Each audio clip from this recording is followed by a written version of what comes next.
ज़रा हटके में खुशामदीद। मैं हूं शाहज़ेब जिलानी, मेरे साथ हैं ज़रार खोड़ो और वसतुल्लाह ख़ान। आज का हमारा प्रोग्राम जो है उसमें हमारा फ़ोकस रहेगा ये यूनान में जो कश्ती का सानिया हुआ है, इसके मुख्तलिफ़ पहलुओं का जायज़ा लेंगे। ये भी देखेंगे कि पाकिस्तान से बरसों से बार बार लोग क्यों ये ख़तरनाक सफ़र करते हैं, यूरोप की अपनी क्या पॉलिसी है, वहाँ पे क्या हो रहा है। हम बार्सिलोना में एक सहाफ़ी हैं, उनसे बात करेंगे, गुजरांवाला में एक सहाफ़ी हैं, उनसे बात करेंगे। लेकिन पहले थोड़ा सा अपडेट ले लेते हैं कि पिछले 24 घंटों में इन सारे मामलात पे हुआ क्या है। तो हम जानते लाशें निकालने का काम यूनान के हुकाम जारी रखे हुए हैं, वो रेस्क्यू ऑपरेशन चल रहा है। 81 लाशें समंदर से अभी तक निकाल ली गई हैं। जो लवाहिकीन हैं, चाहे वो पाकिस्तान में हैं, दूसरे ममालिक में हैं, उनकी पूरी कोशिश है कि DNA हो, पता चले कि जो उनके अजीज़ व अकारिब हैं वो लाशें वापस उन तक पहुंच सकें। पाकिस्तान में FIA ने कहा है कि अब तक जो फैमिली सामने आई हैं तो कम से कम 125 लोग जो हैं वो अभी तक वहाँ पे लापता हैं। तो यूनान में क्या हो रहा है, एथेंस में सहाफ़ी हैं हमारे ज़फ़र शाही। हमने कुछ देर पहले उनसे रब्ता किया और पहले मैंने उनसे यही पूछा कि रेस्क्यू ऑपरेशन के हवाले से बताएं कि पिछले एक दिन में वहाँ पे क्या हुआ है। रेस्क्यू ऑपरेशन जिसको कल दोबारा शुरू किया गया था, इसमें जो आज एक नई अपडेट आई है वो ये है कि एक मजीद जो डेड बॉडी है उसको तलाश किया गया है, लेकिन ये नहीं कंफर्म हो सका कि ये डेड बॉडी जो है ये तारकीन वतन जो था इसका तल्लक किस मुल्क से था। वो भी DNA होगा, उसके बाद जो है वो पता चलेगा। और इसमें आज एक नई अपडेट ये भी आई है कि 9 मिस्री बशिंदे जो यानी कि इंसानी स्मगलिंग में मुलव्वस थे उन को आज अदालत में पेश किया गया है। और दूसरा जो हमने बताया था कि 2 पाकिस्तानी जो जख्मी थे उन दोनों पाकिस्तानियों को आज मालाकासा कैंप में दोबारा जो है मुंतकिल किया गया है।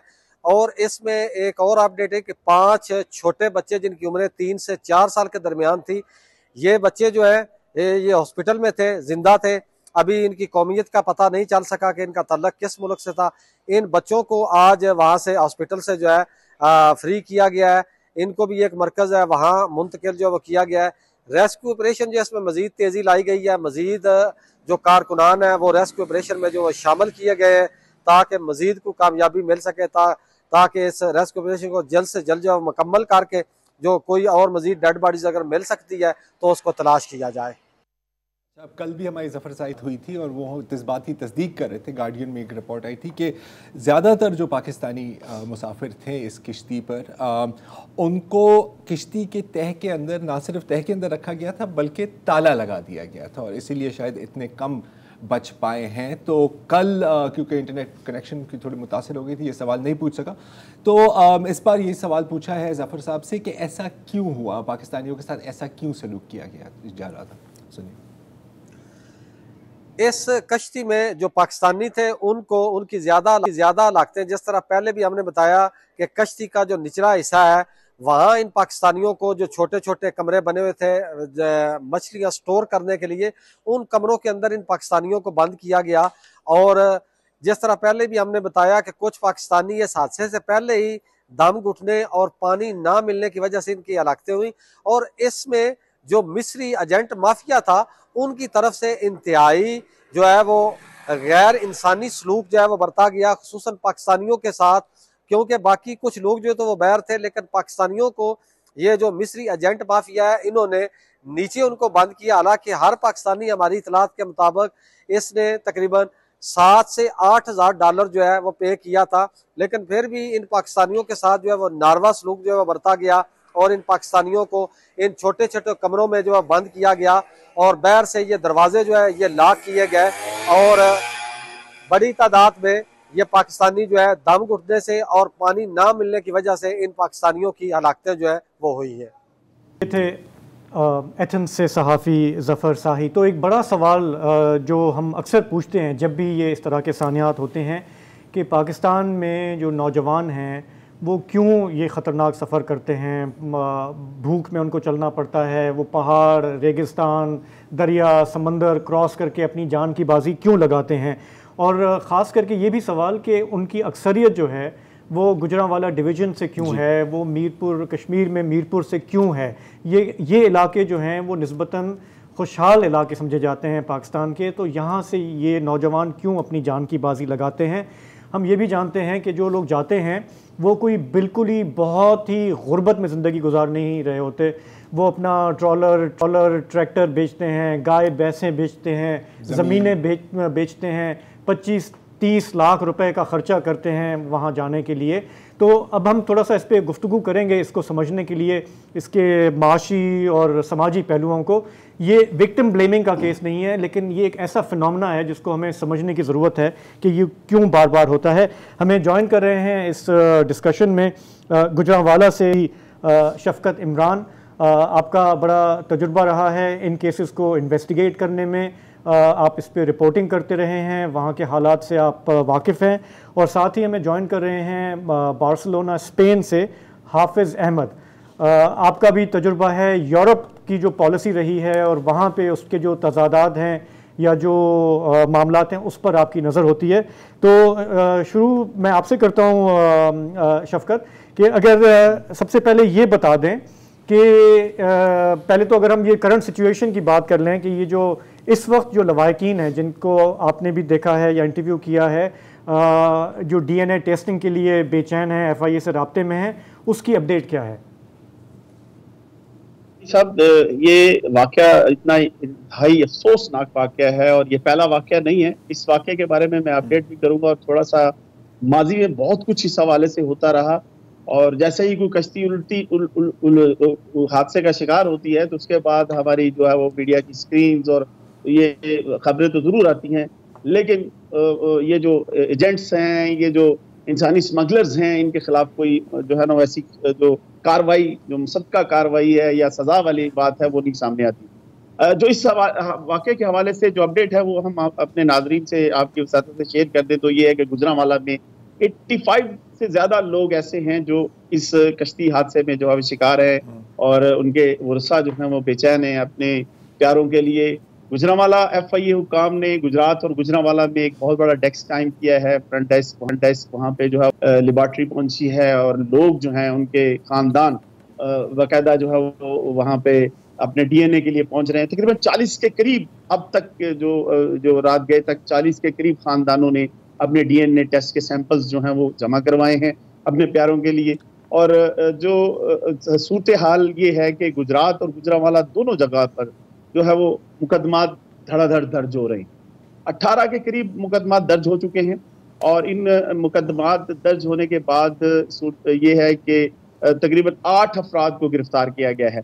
ये वो एजेंट हैं जिनके जरिए बुकिंग हुई थी। कुछ ऐसे भी हैं जो बराह रास्त इस वाक़े में मुलव्वस है, क्योंकि एक दो सामने ऐसे आए हैं जिन्होंने लीबिया के लिए लोगों को बुक किया और उसके बाद जो है वो आगे जो उनके भाई बैठे हुए हैं या एजेंट जो आगे काम कर रहे हैं, ये उनसे इनका राब्ता था। उसमें एक मरकजी मुल्ज़म नुमान का बताया जा रहा है, एक और जो शख्स गिरफ्तार हुआ है उसका बताया जा रहा है। तो ये तकरीबन 18 मुकदमात गुजरात और गुजरांवाला में दर्ज किए हैं, जिसमें 12 मुकदमात जो हैं वो गुजरात में दर्ज हुए हैं और 6 मुकदमात जो हैं वो गुजरांवाला में दर्ज हुए हैं। इन मुकदमात में 8 के करीब जो हैं वो लोग गिरफ्तार कर लिए जा चुके हैं और इसमें जो 40 ऐसे खानदान हैं जिनका अभी तक जो है वो DNA सैंपल्स लिए गए हैं।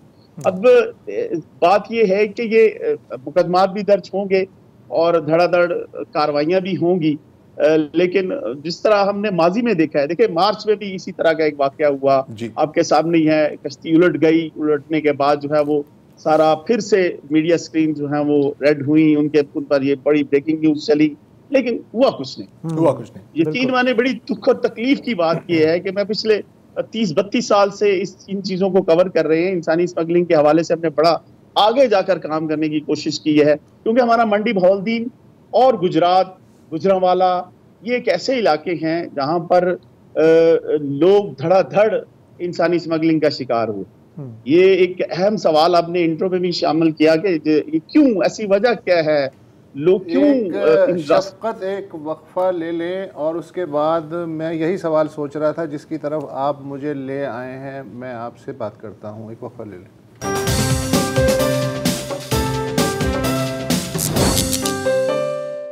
Welcome back. गुजरात जो कि हब है सेंट्रल पंजाब में ह्यूमन स्मगलिंग के हवाले से, वहाँ से इमरान शफ़क़त साहब हमारे साथ मौजूद हैं।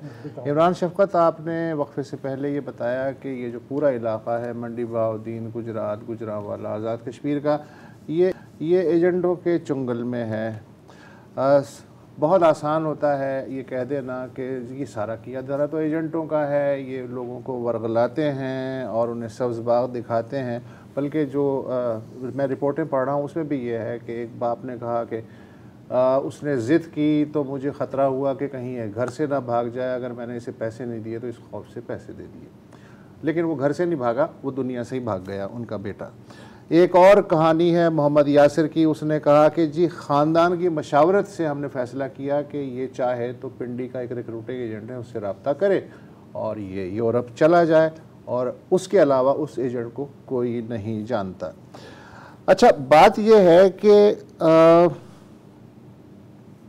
ये बिल्कुल ऐसे ही है कि डबल शाह से मैं लुट जाऊं और उसके बाद मैं शुरू कर दूं कि यार ये हुकूमत जो है वो इस तरह के नौसरबाज़ों को क्यों नहीं पकड़ रही है।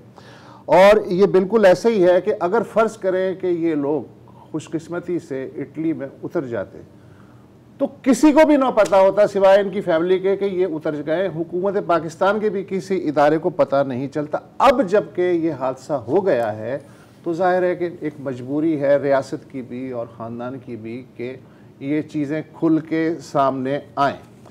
तो मेरा सवाल आपसे ये है कि एक ज़माने में ये जो ख़ित्ता है सेंट्रल पंजाब का, इसमें स्टेटस सिंबल ये था कि वो एक किस्सा भी मशहूर है कि माँ के पास आया कि माँ मैं डिप्टी कमिश्नर बन गया। कहने लगे पुत्र बड़ी अच्छी गाल है, तू लाल स्लैग कदों बनेगा।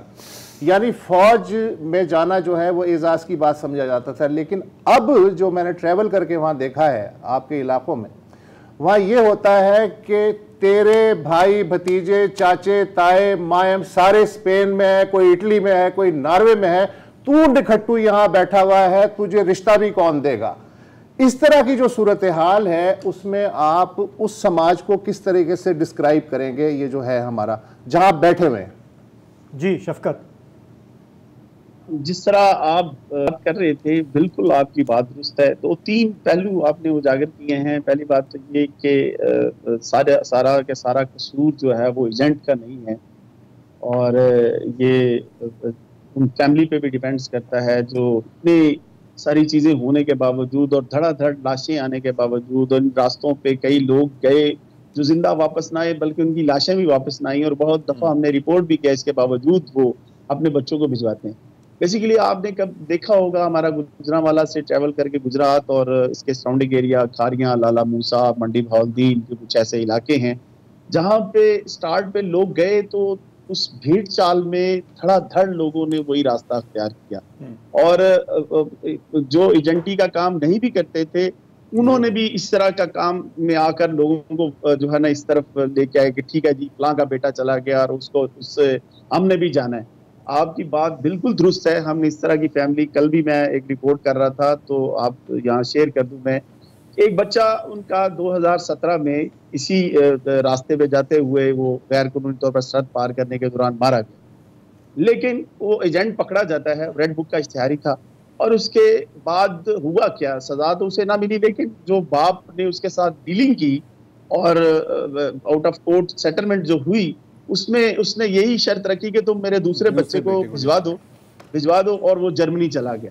तो आज कल मैं उसका इंटरव्यू कर रहा था और उसमें उसने यही कहा कि हाँ मैंने अपने बेटे को भिजवाया था और मुझे ये डन किया था बात उसने उस एजेंट के साथ।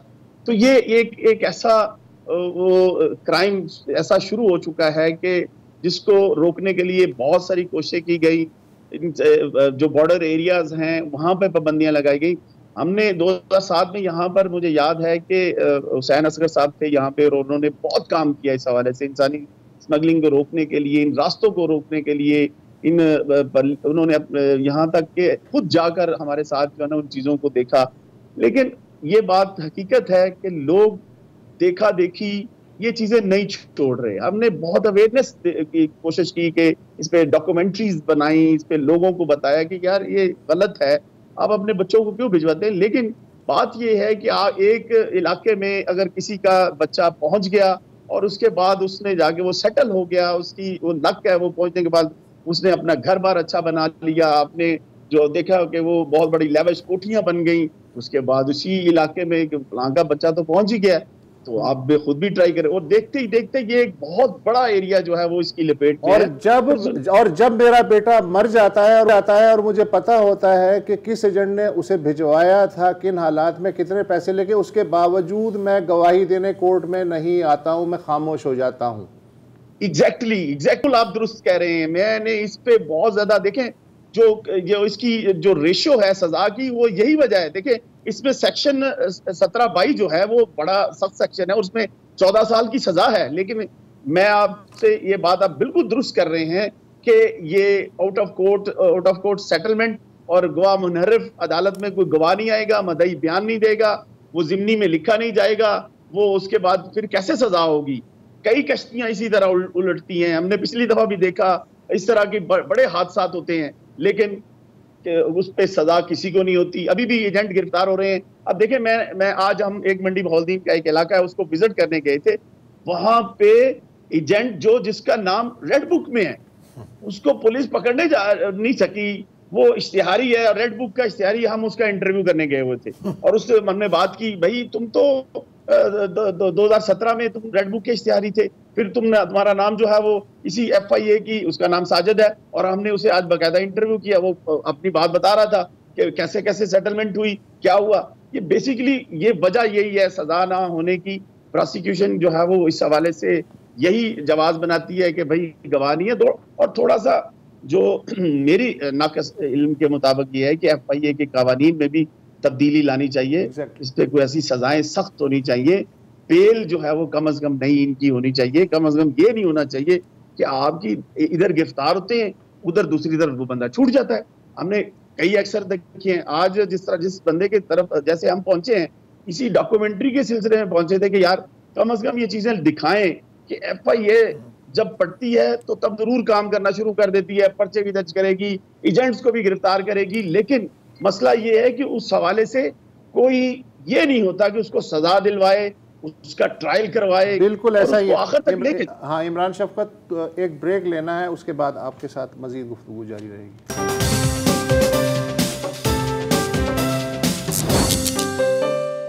पाकिस्तान में पंजाब से, कश्मीर से जो लड़के जान की बाजी लगाकर यूरोप का सफ़र करते हैं, उनके कुछ ख्वाब होते हैं। उनको ये जहन में होता है कि हम आखिरकार हम जर्मनी पहुंचेंगे, बरतानिया पहुंचेंगे, मेहनत करेंगे, कमाएंगे, पीछे घर वालों को भी खुशहाल करेंगे, और ये वो ख्वाब है जिसकी जस्तजू में वो अपनी जान की बाजी लगा देते हैं।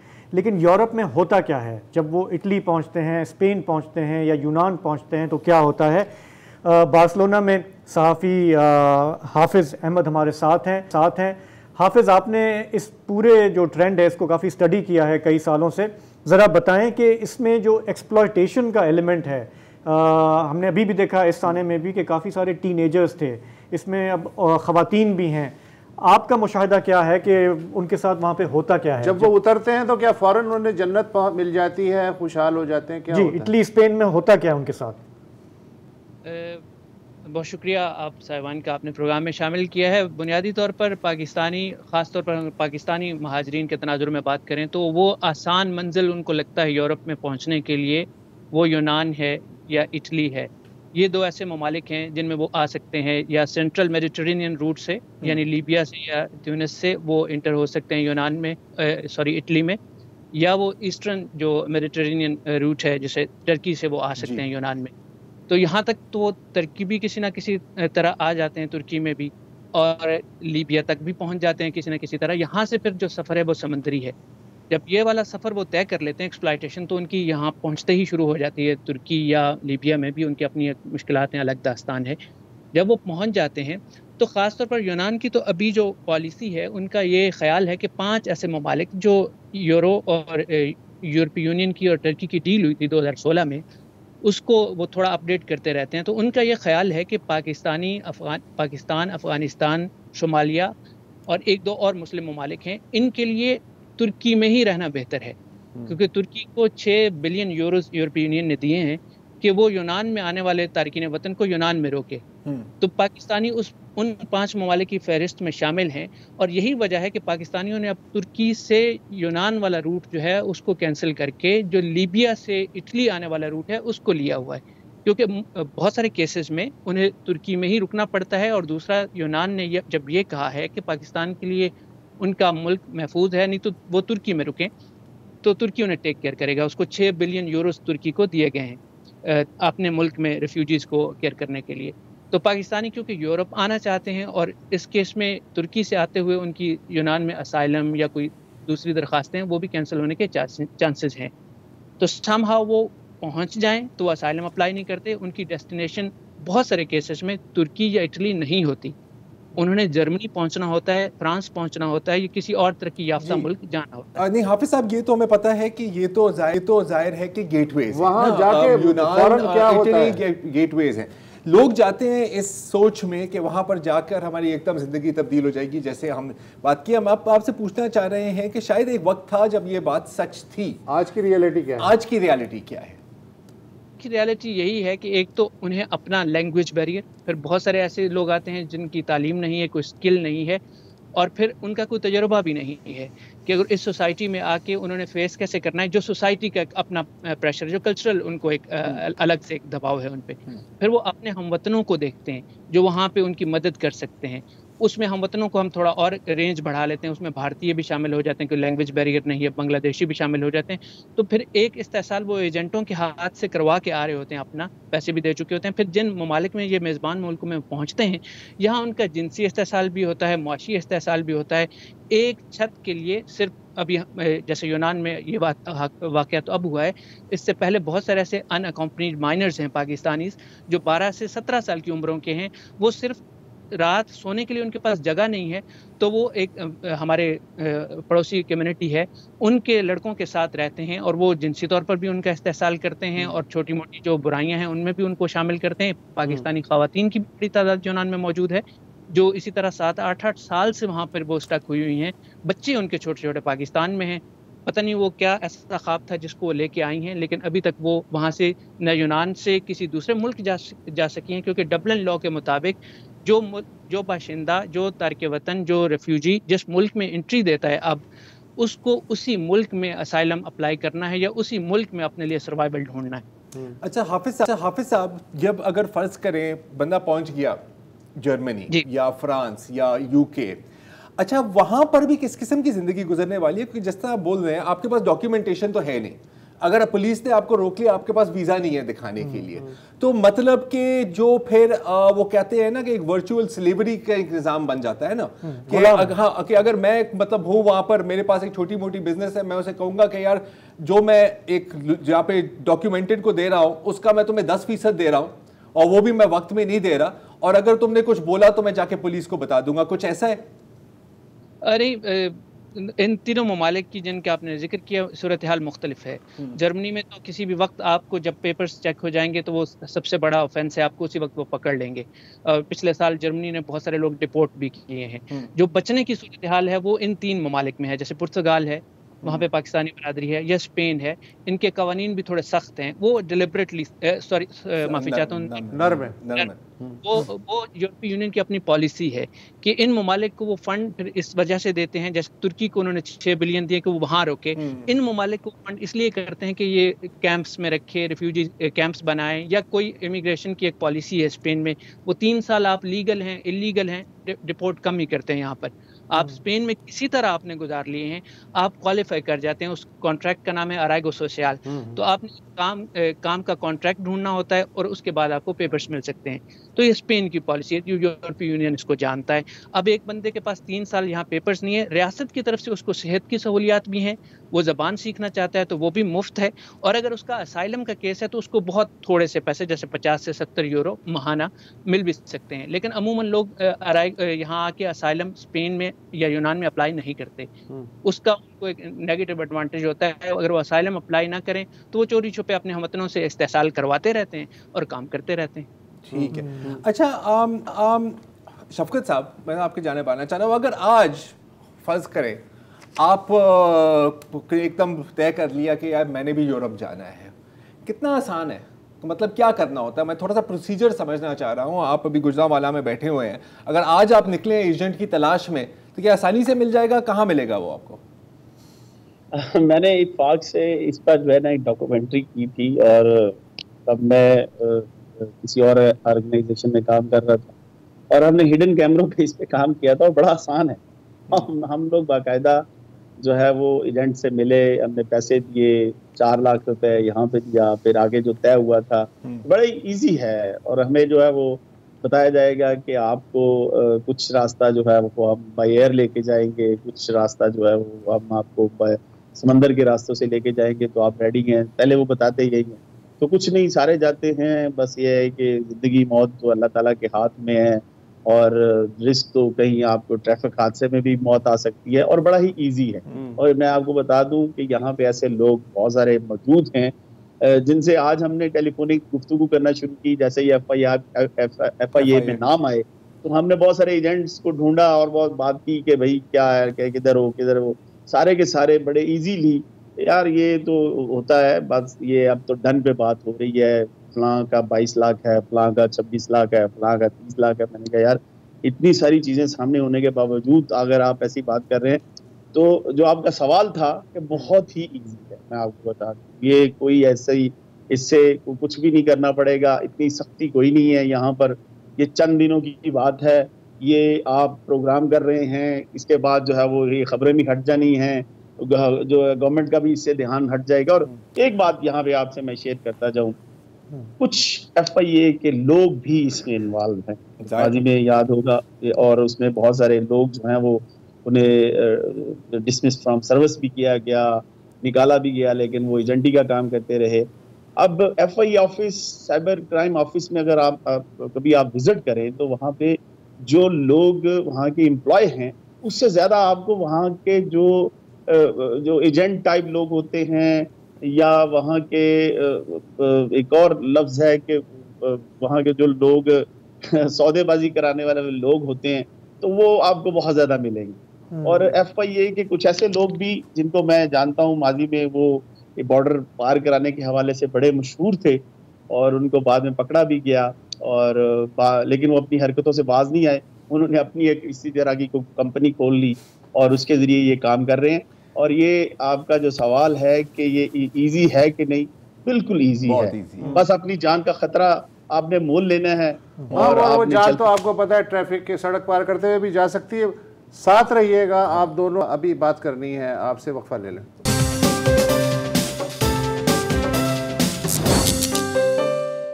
Welcome back. बार्सिलोना से हाफिज़ अहमद और गुजरात से इमरान शफकत हमारे साथ मौजूद हैं। ग्रीक ट्रेजेडी पे गुफ्तगू हो रही है। जैसा कि आप जानते हैं इमरान, आपने कहा जी कि FIA के कुछ लोग जो हैं वो रिटायर हो गए, उन्होंने अपना काम शुरू कर दिया और वो भी काली भेड़े हैं। लेकिन आज मैं बड़ा मुतासिर हुआ एक ख़बर पढ़ के कि जो DG FIA हैं उन्होंने एक आला सतही इजलास की सदारत की, और उसमें उन्होंने कहा जी कि हमें सेंट्रल डेटा बेस बनाना चाहिए तमाम एजेंटों का और ट्रैफिक्स का, और इलेक्ट्रॉनिक और सोशल मीडिया पे आगाही मुहिम चलानी चाहिए। अवाम को ये समझाना चाहिए कि समंदर पार मुलाजमतें हासिल करने के लिए कानूनी इदारे और रास्ते भी मौजूद हैं, और सेंट्रल पंजाब में हमें सिविल सोसाइटी की मदद से सेमिनार भी करवाने चाहिए, और बैनुल अक़वामी सतह पे ताउन भी बढ़ाना चाहिए, और हमें एक सोशल मीडिया पे और जो अखबारात वगैरह हैं उन पे एक मुहिम चलानी चाहिए। FIA दीगर इदारों को, अफसरों को तरबियत भी देगी कि किस तरह काली भेड़ों को बेनकाब करें। बड़ी अच्छी बातें हैं। I am really impressed. मुझे सिर्फ ये बताइए कि ये जो कार्रवाइयाँ हो रही हैं, आपने कहा जी सब एजेंट गिरफ्तार हो गए या उससे ऊपर के एजेंट गिरफ्तार हो गए और एक पूरा इंटरनेशनल चेन है, ये जो दरख्त है उसके पत्ते झाड़ने जैसा है। जड़ें बड़े जो हैं वो तो जाहिर है वो तो अपनी जगह मौजूद होती हैं। बरगद का ये दरख्त है, तो आपका क्या है आइडिया? जो मैंने कल FIA के आला एहलकार से भी पूछा था, वही सवाल मैं आपसे कर रहा हूँ कि आपका क्या आइडिया है कि ये जो जड़ें हैं इस पूरे माफिया की और कार्टेल की, ये कितनी अंदर तक और कितनी ऊपर तक जाती हैं? कोई आइडिया है? बहुत अहम सवाल है वसंत भाई आप। और ये एक तो बात ये है कि हमारा जो सज़ा और जज़ा का निज़ाम है वो अगर बेहतर हो जाए तो मेरे ख्याल से इन जड़ों को काटना आसानी हो सकती है। उस हवाले से जड़ें बहुत ऊपर तक हैं। जिस तरह आपने बात की कि माजी में भी इसी तरह सेमिनार्स की बात और आगाही मुहिम, और हमने भी इस पे जो है वो आपने आपकी वसादत से मिलके बहुत सारा काम किया हुआ है, ह्यूमन ट्रैफिकिंग पे भी और इन स्मगलर्स के खिलाफ भी, और लोगों को बताया भी है जा जा के कि आप क्यों भेजते हैं बच्चों को, ये देखेंगे ये हाल हो गया है। लेकिन बात वहीं पे है कि जब एक इलाके से 4 बंदे पहुंच गए, 10 बंदे पहुंच गए, वहाँ का जो लाइफस्टाइल है। अच्छा, इमरान शफकत, मुझे ये बताइए, ये नेक्सस में इंटरनेशनल जो रिक्रूटिंग नेटवर्क है वो आता है, डोमेस्टिक रिक्रूटमेंट वर्क जो है वो आता है, जिस पे हम मुसलसल बातें कर रहे हैं। इलाके का सियासतदान उसके बगैर, इलाके की पुलिस उसके बगैर, इलाके में जो एजेंसियां ऑपरेट कर रही हैं उनके बगैर, वो मेरी जेब में 5000 का नोट तो देख सकते हैं लेकिन नेटवर्क ज़ाहिर है नहीं देख सकते। ये नेक्सस है क्या? ये नेक्सस की फारसी समझना चाहता हूँ। इसमें किरदार मोटे मोटे बड़ी बड़ी वेल मछलियां आपको कौन कौन सी नजर आती हैं? देखिए, इसका जो सबसे बड़ा नेटवर्क है वो गुजरात और मंडी बहाउद्दीन, जो बड़े जो लोग हैं। और मैं आपने पढ़ा है, एक तरफ इशारा कर किया है कुछ सियासतदानों के हवाले से। मैं एक ऐसे एजेंट को भी जानता हूँ जो माजी में एक टाउन का जिला नाज़म, तहसील नाज़म भी बना, और वो बाकायदा गिरफ्तार भी हुए थे इसी एजेंटी के हवाले से, और फिर बाद में वो बन गए और उन्होंने आगे लोग जो है वो अपनी पूरी टीम रखी हुई है। सियालकोट के एरिया के हैं और बहुत सारे लोग जानते भी हैं उन्हें और बड़े मशहूर और मारूफ हैं। ठीक है। अच्छा, अब अभी सूरत जो है इसमें अगर थोड़ी सी FIA हुकाम अगर ऐसा चाहे तो जो इसका अपना प्रोसिक्यूशन निज़ाम है उसको बेहतर करे ना, तो मेरा ख्याल है कि इसकी बहुत सारी चीज़ें जो है वो रोकी जा सकती हैं। उस पे खुद से सॉरी थोड़ा हाफिज साहब को भी मैं लाना चाह रहा हूँ बीच में कि हाफिज ये बताइए, जैसे अभी वसत ने भी कहा कि ये एक इंटरनेशनल रैकेट है ना, तो वहाँ पे आपके पास क्या इन्फॉर्मेशन है? इस दफ़ा हमने देखा कि जो सरगना है वो लिबिया का एक बाशिंदा है, इसमें मिस्री भी शामिल थे। वहाँ पे आप क्या बताएंगे हमें कि इसमें कौन लीड कर रहा है? हाँ, ऑपरेशन कौन करता है? शफकत साहब ने फरमाया कि ये इसमें जो बैठा बंदा है हो सकता है वो कभी खुद पाकिस्तान से बाहर ही ना गया हो, जो वहाँ से पैसे लेके लोगों को की बुकिंग कर रहा है। जो लीबिया में लोग हैं, इसमें खास तौर पर अगर हम लीबिया की बात कर रहे हैं तो ये 1400 किलोमीटर का एक एरिया है लीबिया में, जहाँ मकामी कबाइल हैं जिनको पता है कि यहाँ से समंदर के रास्ते भेजा जा सकता है। नाइजर एक दरिया है, उसके आसपास बैठे हैं जो लीबिया का सहराई इलाका है, उसके जो कबाइल हैं उन पे कानूनी इदारों की गिरफ्त भी बहुत कम है, क्योंकि 1400 किलोमीटर का पूरा एरिया है। कानूनी इदारे भी थोड़ा दरगुजर करते हैं, जो उनकी रेंज में लोग आते हैं उन्हें वो पकड़ लेते हैं, जो उससे बाहर हैं। यूरोपीय यूनियन क्योंकि फंड करता है लीबिया को भी कि वो इमिग्रेशन को रोके, इलीगल इमिग्रेशन, वो अपना किरदार अदा करते हैं। विद इन यूरोप इमिग्रेशन होती है, इसमें मकामी इदारों के किरदार को इतना शकूक शुबहात से नहीं देखा जाता। वो भी इन तारकीन वतन ममालिक से आए लोग हैं, जो यानी यूनान से बैठा है बंदा, उसको उन्होंने गाड़ी में बिठाया किसी दूसरी डेस्टिनेशन पे पहुंचा दिया, और जिसने मराकश से इंटर हुआ स्पेन में, उसने कहा कि मैंने जर्मनी जाना है, तो उसका वो एक अलग, वो इनके अखराजात आगे बढ़ते रहते हैं। इसी समुद्री रास्ते से यूनान और इटली पहुंच गए तो फिर एक दूसरा फेज़ भी है, उसमें भी मोस्टली लोग वो हैं जो उन ममालिक के हैं, या जो रशियन कुछ रियासतें हैं वहाँ के हैं, या मिस्री हैं, या शामी पनागज़ीनों के कुछ लोग हैं जो इसमें इन्वॉल्व हैं। नहीं, मैं ये पूछना चाह रहा हूँ कि वहाँ की जो कोस्ट गार्ड है, जो बॉर्डर पेट्रोल है, जो पुलिस है, क्या वो उनको भी रिश्वतें मिलती हैं उसके बगैर? जैसे मैंने गुज़ारा, इदारों के किरदार को उस तरह शकूक शुबात से नहीं देखा जाता, क्योंकि वो संजीदगी से काम करते हैं। जैसे तुर्की से अब अफगानिस्तान में हालात चेंज हुए हैं, दुनिया में जब हालात बदलते हैं तो यूरोप अपनी पॉलिसी पे थोड़ा गौर करता है। उन्होंने 40 किलोमीटर के फेंसेस लगाए हैं तुर्की बॉर्डर के साथ यूनान ने, कि अफगानिस्तान में तालिबान के आने से वहाँ से एक फ़्लो आ सकता है, उसे रोका है उन्होंने। इसी तरह लीबिया पे भी उन्होंने जब या जो वेस्टर्न इनका गेटवे है स्पेन में, जहाँ से लोग आते हैं मराकश की तरफ से, वो उसको भी रोकते हैं। 2022 में उन्होंने अलग से फंडिंग की है ताकि इदारे संजीदगी से वहाँ रुके। हालांकि इंसानी हकूक़ की तंजीमें उन इक़दामात की मुखालफत करती हैं कि वो शनाख्त जो है या इतनी सख्ती क्यों की जाती है बॉर्डर्स पे। अच्छा, मराकश, ट्यूनिस और लीबिया को यूरोपीय यूनियन से कितनी फंडिंग मिलती है? की का मुझे दुरुस्त अंदाजा है कि 6 बिलियन अभी उन्हें दिए गए हैं कि वो रोके उधर। इनको बड़ा बजट जो क्योंकि 2021 से 2027 तक 10 बिलियन बजट यूरोपीय यूनियन ने मुख्तस किया है इलीगल इमिग्रेशन को रोकने के लिए, और जो लीगल इमिग्रेशन है उसकी मद में, तो उसकी फंडिंग इसी 10 बिलियन में से है। इसमें ये समझने की बात है कि जो फंडिंग है यूरोपियन यूनियन की, वो बेशतर जो है वो जर्मनी और फ्रांस अपने आप को सिक्योर करने के लिए इन ममालिक को देते हैं कि जी वहीं पे रोको, ये इधर ना है। हाँ, वो यूरोप के अफ्रीकन है ना। हाँ, इटली और स्पेन ये जो वाले लॉ है एक्चुअली शाहजेब साहब, वो यही है, मुल्क में इमिग्रेंट आएगा, वो चेक होगा, वो उसी मुल्क में असाइलम या अपनी जो फर्दर प्रोसीडिंग्स हैं वो वहाँ पे उसकी होंगी। अब इलीगल इमिग्रेंट्स इतने तेज हैं कि वो वहाँ उन ममालिक में, अभी इस हादसे से पहले 80,000 लोग इन्हीं समुद्री रास्तों से इस साल यूरोप पहुंच चुके हैं। वो अब सारे के सारे 80 के 80,000 जो हैं वो यूनान में या इटली में तो नहीं है, वो बगैर कोई शनाख्त पाए, बगैर कोई कानूनी कार्रवाई हुए वो जर्मनी या फ्रांस या दूसरे ममालिक में चले गए। अच्छा ठीक है, इमरान शफकत 1 मिनट है, सिर्फ ये बता दें कि जो रियासत है उससे 1.5 गुना ज़्यादा दिमागी रफ्तार मुजरिम की होती है, तो ये मसला तो यूं रहेगा। बात वही सज़ा और जजा की है। मेरे ख्याल से तो ये है कि हमारा अगर अदालती निज़ाम में या अदालतों में इन लोगों को जब गिरफ्तारी के बाद सज़ा मिले तो मेरे ख्याल है कि ये कम हो सकता है, इस पर कुछ कंट्रोल किया जा सकता है।